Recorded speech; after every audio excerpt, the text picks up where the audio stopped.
రామాటో sourcing episode 11. Ugadi వెళ్ళిపోయింది, ఎండలు మండిపోతున్నాయి. మన తెలుగింట ఆవకాయకి సమయం వచ్చిందని అర్థం.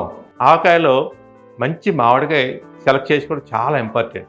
ఆల్రెడీ ఇంతకుముందు తయారు చేసేవాళ్ళకి తెలుసు, మంచి మామిడికాయ కోసం చాలా ప్రయత్నాలు చేస్తుంటారు. దానికోసం కొంత మీకు నాకు తెలిసిన నాలెడ్జ్ చెప్పడానికి ప్రయత్నం చేస్తాను. మామిడికాయ ఎప్పుడు కూడా తాజాగా ఫ్రెష్గా ఉండేటట్టు చూసుకోవాలండి. మామిడికాయల్లో తాజాదనం ఎలా చూడాలంటే ఇలా పట్టుకుంటే గట్టిగా ఉండాలి, టెంక కట్టేసి ఉండాలి.